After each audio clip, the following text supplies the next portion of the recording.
up everyone, I'm your female otaku and I'm here to review episode 3 of Masamune-kun no Revenge. And since this is episode 3, this is basically the time where people decide whether or not they want to continue the series or drop it. Me personally, I will be continuing Masamune-kun no Revenge, so please let me know if you're going to continue it or not. But this episode is definitely the weakest out of the 3 that we've had. I found this one to be less funny and less interesting.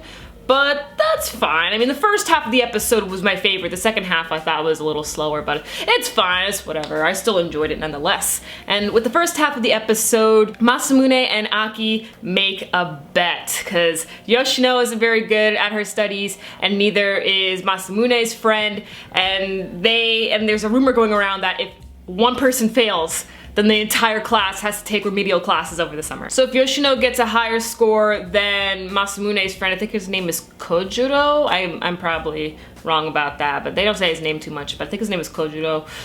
If Yoshino has higher scores than Kojuro, then Aki wins because Aki was the one who was helping Yoshino study, and Aki gets to give a name to Masamune, and he has to buy her lunch. But if Masamune wins, then he gets to go out on a date with Aki.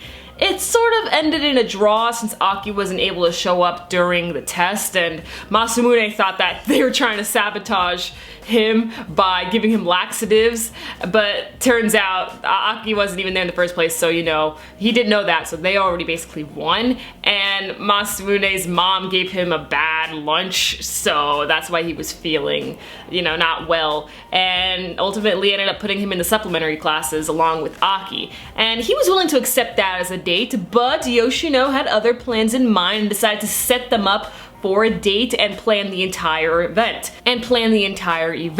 She told Aki that on a first date, to break the ice, you have to dress in a cosplay, and so Aki was dressed up as like a magical girl or something like that. And Aki, she believed it.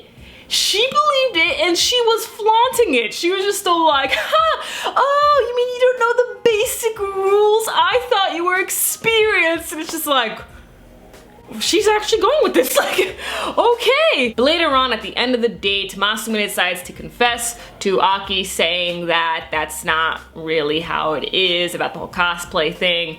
And then she got so embarrassed, she screamed over in the changing room. Masamune wanted to check on her, make sure she was all right. But then, of course, in all ecchi anime, you have to have that one scene where the guy just walks up in on the girl when she's changing, and then she punches him, only this time she actually knocked him out. Like, this, that was different. Normally the tsundere girl like slaps the dude or punches him or kicks him, but not hard enough to knock him out. Masamune was knocked the fuck out, okay? And he was recovering on Aki's lap, and she waited for him to wake up. So I thought that was kind of sweet. And then we found out that Yoshino is helping out Masamune because she wants Aki to change. She wants Aki to redeem herself. And I was like, huh, that's pretty freaking cool, Yoshino. So Yoshino doesn't have the same intentions as Masamune, where she wants revenge for how Aki has been treating her all these years. She generally cares for Aki and wants her to become a better person.